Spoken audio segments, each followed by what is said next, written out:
To bring sight to the world for those who cannot see and those who refuse to see. My name, Lance. Call me Nut. Born in Winnipeg, Manitoba. From there, going like crazy all over the world, learning stuff. Moved out here, 80s, early 80s, and loved it. It was nice and warm. And with my eyes, there was too many working with people welding. I wasn't welding, but it was just too many accidents of welding flashes, and it didn't turn out so good. But hope is in the air because of stem cells. So it brings hope back to my eyes. Yeah, there's a chance. Me too.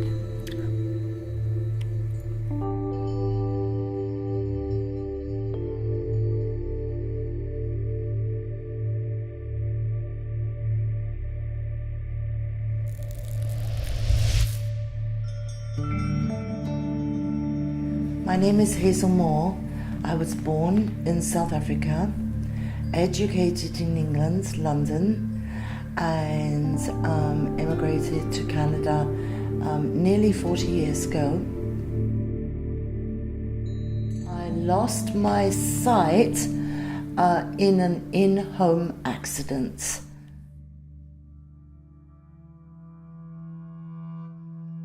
We began with a program, a community objective program with Shawnigan School about 5 years ago. And when it first started, there was about 9 students, and now there's certainly a huge amount more. There's about 50 plus. And so it's just grown and grown year upon year. And they helped us in the home that we was living in with the garden. And I love to bake and cook, and oftentimes I would have the students in the kitchen with me, and we would rustle up all these wonderful exotic things together, and then we would sit and eat it together.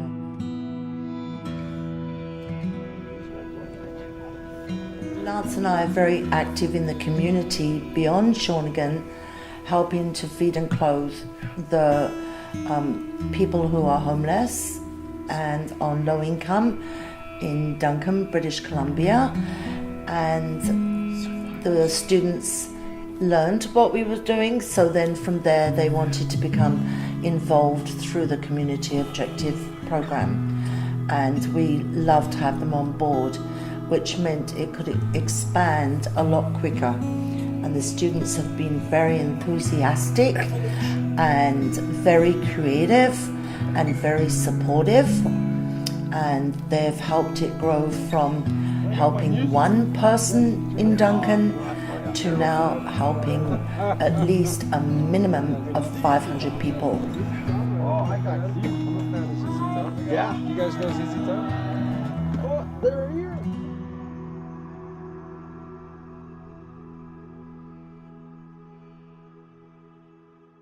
How did you become involved with looking after the rugby club?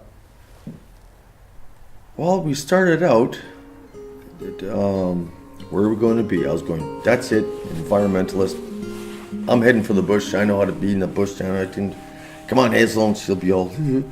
But then Mr. Ducalo, he was saying, well, with what you're teaching the students and what they're teaching you, which is fantastic, makes me want to wake up the next morning and be alive.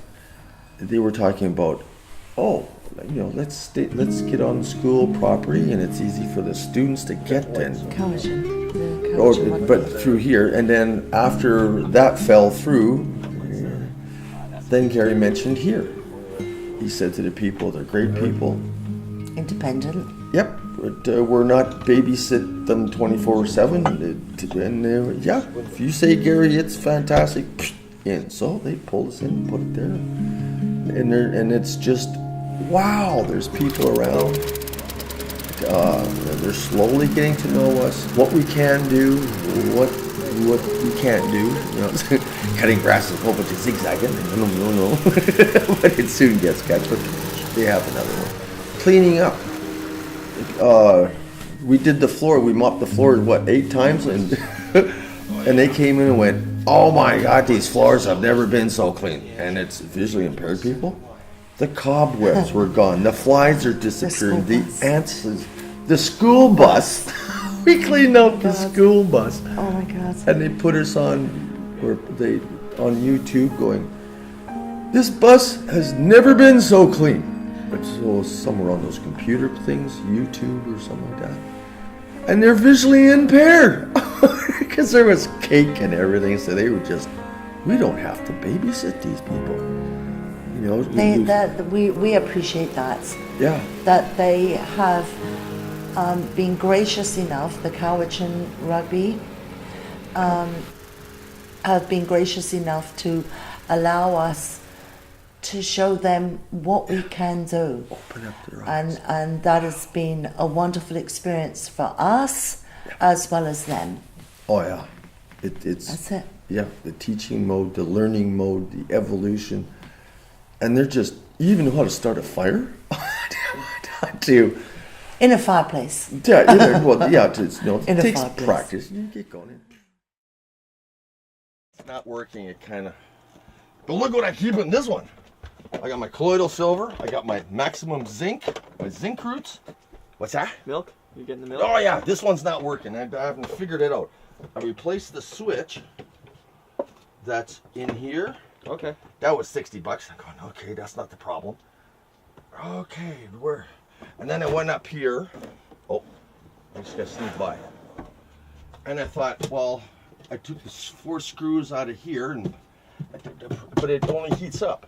But it's a good shelf. Yeah. If I have to, I'll strip it out.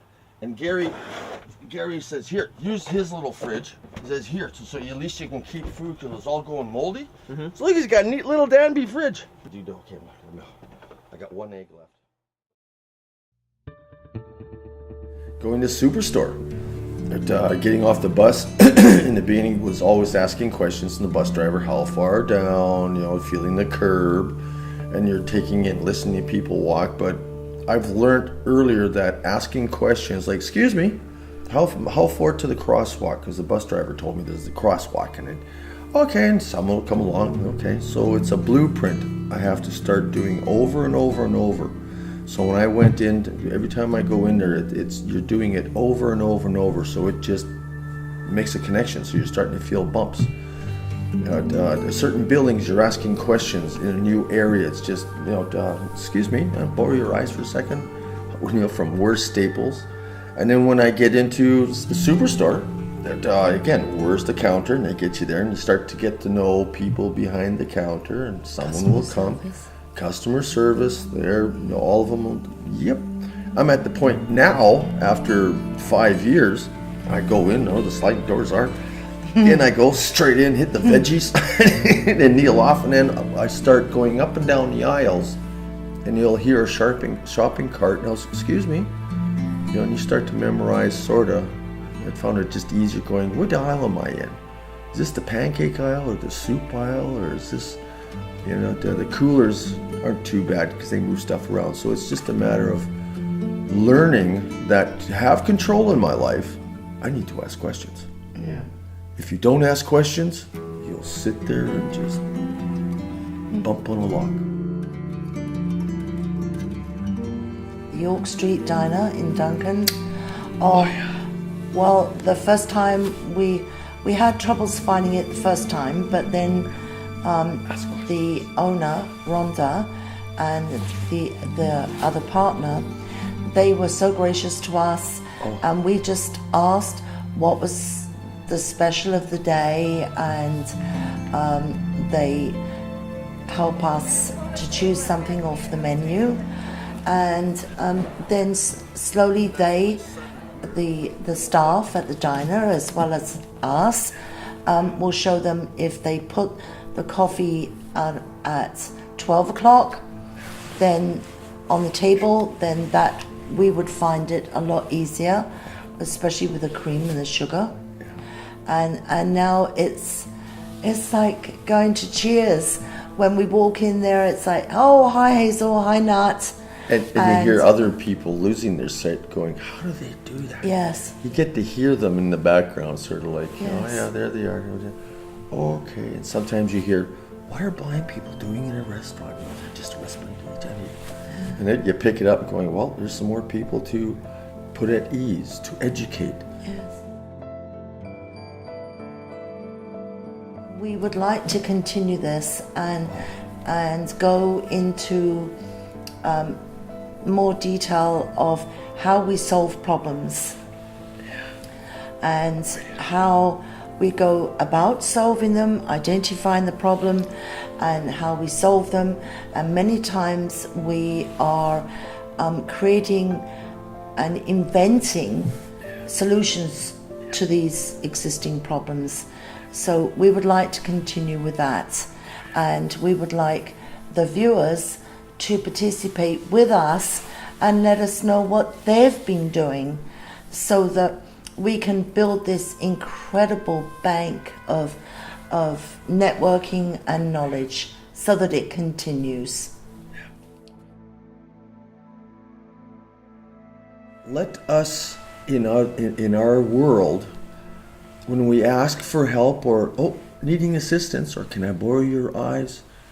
It's just common courtesy coming back and saying, sure, I can help you.